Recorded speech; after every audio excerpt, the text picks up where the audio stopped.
জামালপুরের মাদারগঞ্জ এবং মেলান্দহ একসময়ের আওয়ামী লীগের মির্জা আজমের ঘাঁটিতে এবারের নির্বাচনে জয় পরাজয়ের বড় ফ্যাক্টর নৌকার ভোট।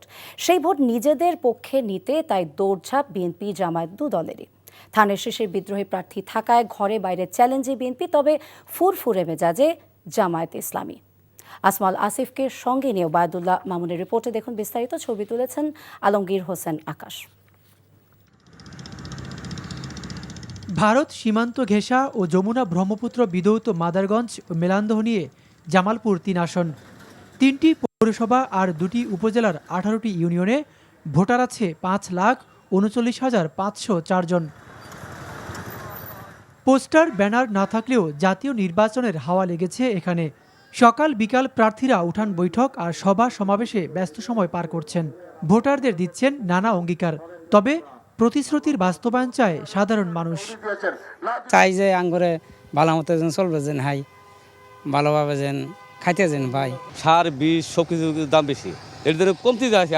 আমরা রাস্তাঘাট ভালো চাই, চলাফেরা যেন আমরা ভালো চলা হাই, শান্তি মতন থাকতে পাই। কৃষিভিত্তিক এলাকা হলেও এখানকার মানুষ এখন অনেকটাই প্রবাসমুখী।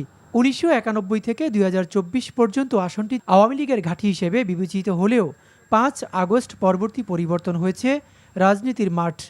আওয়ামী লীগ নির্বাচনের বাইরে থাকায় তাদের সমর্থকদের ভোট পেতে দুপক্ষই মরিয়া।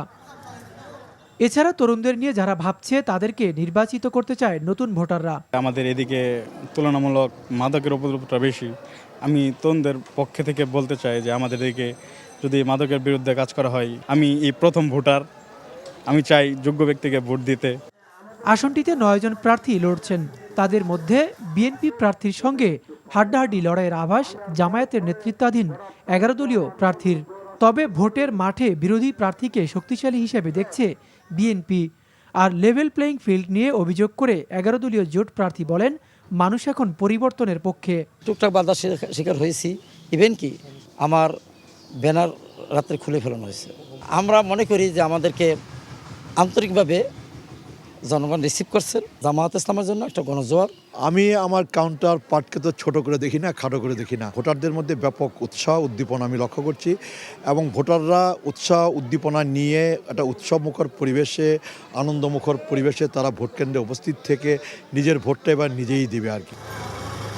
আওয়ামী লীগের দুর্গ হিসেবে পরিচিত জামালপুর ৩ আসনটি ১৯৯১ থেকে ২০২৪ সাল পর্যন্ত ক্ষমতায় ছিলেন আওয়ামী লীগের সাংগঠনিক সম্পাদক মির্জা আজম।